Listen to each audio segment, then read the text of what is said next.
Anyone who has ever gotten a cancer diagnosis has probably thought this can't be happening, that you've either said it to yourself or to the people who love you. Well, that is the title of the book we're talking about today. Janecka, the author, is in the studio with me. I love the title of this book. How did you pick that? Just exactly what you said.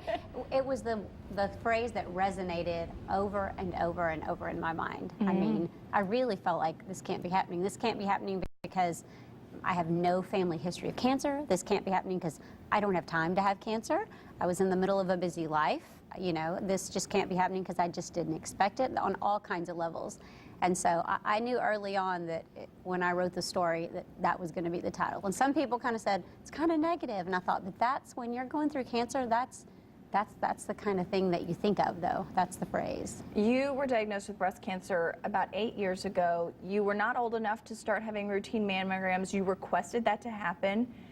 Why did you request to start having those? So there's all the medical guidelines of this is the age you start. You didn't want to wait, even though you didn't have the family history. That's right. Honestly, the only thing is I felt God just prompted me. At the time, I was just at my regular doctor's appointment and was getting ready to leave, and I just said, I think I want to get a mammogram. And even my doctor, who was so sweet, he said, well, you know, you can wait 3 more years. And I was like, no, I think I want to get a mammogram. And he said, okay. And he was, you know, very supportive. And so I did. I went a couple of months later.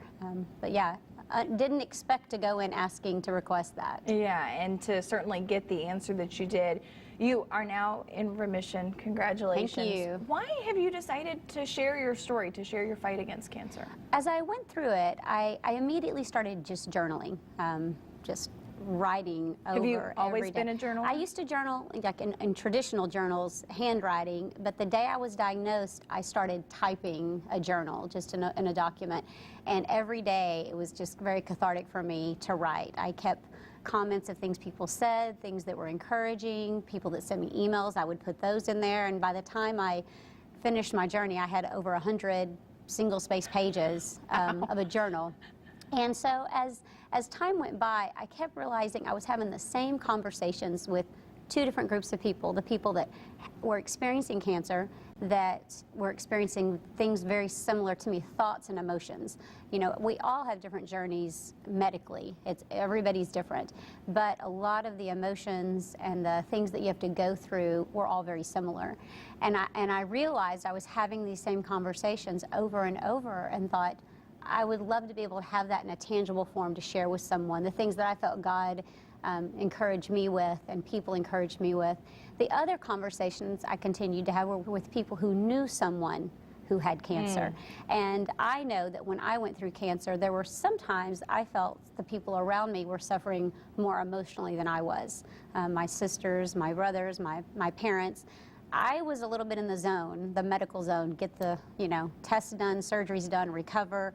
And I kind of did my emotional breakdown after I had cancer. But I think sometimes the family members and friends of those with cancer are kind of the overlooked people in the situation. And so I also wanted to write something that was an encouragement to them and gave them insight into cancer patients. Into what they're thinking. I want to ask you about the pink ribbon thoughts in each chapter. Why did you decide to do those? Yeah, that's probably my favorite part of the book. Those were just real raw thoughts that I would have. Sometimes it's, you know, there's people around me, but I still feel alone. It's kind of the time in my life, really, that I felt more surrounded by people and prayers and attention, and people brought me food.